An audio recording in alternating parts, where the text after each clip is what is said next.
today I want to talk to you about something that is super, super important, especially in your industry where you're dealing with indie artists all the time, and that's nurturing great relationships. Yeah. So I just wanted to sort of, recap maybe what you see as an important way to build relationships for indies. Well, it's like most things in our life, be yourself. Once you try and be someone that you're not, it's quite easy for the cracks to appear. So no matter who you are, if you're a early riser, you like to sleep in. No matter what it is, be yourself, and that relates to being in media too, music as well. So don't think you have to act a certain way to get the attention of an editor. There are no set rules of what you will do to actually get your foot in the door. So it always gets back to being yourself, being genuine. It's easy to see, and that will be the first kind of building block to building a great relationship. If you're true to who you are from that first step, then it will be quite easy for the person that you're speaking to or that relationship to actually grow. So yeah, be yourself. Yeah, that's very, very good advice. So look, once those relationships are established and indies have got their foot in the door, so to speak, what are some important points to note in regards to actually nurturing and maintaining those relationships?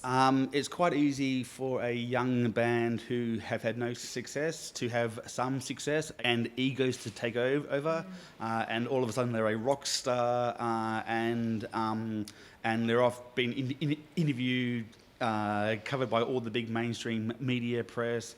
They've got 100,000 gazillion streams on social media. They don't need these small indie music media guys anymore. What I would stress is don't forget where you've come from. It's quite easy to do, but no matter how big you get, and we want every artist out there to get as big as they can, but don't forget where you come from. Continue, like I said before, be yourself, be genuine.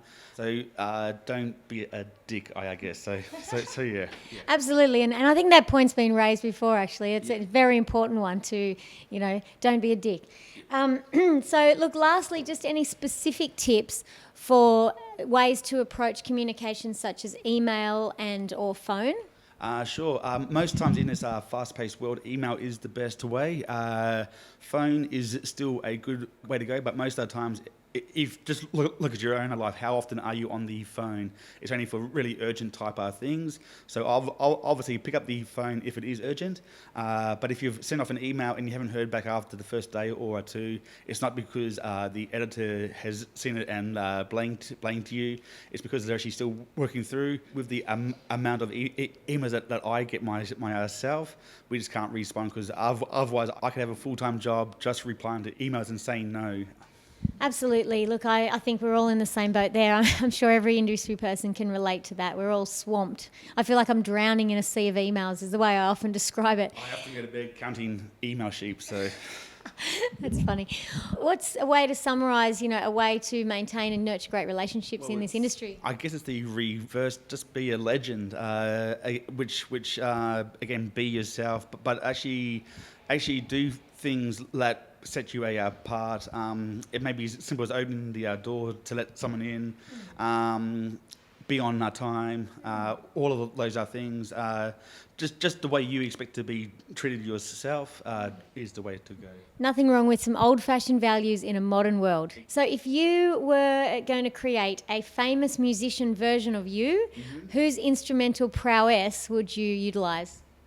It's not really a musician as such, but I would like to have the confidence of a Russell Brand, which I think would actually translate over onto the stage, because then you'd be confident to almost do anything. But just the way I've seen him twice, and just the way he holds himself in front of thousands is a special skill set, and I'd like to have that type of confidence. I'd like to have that. So yeah. Yeah, absolutely. I think we could all have a little dose of Russell Brand's confidence and sass. Awesome. Well, thank you so much for being here today, Gareth. I really appreciate your time. Thank you, Em. Cheers.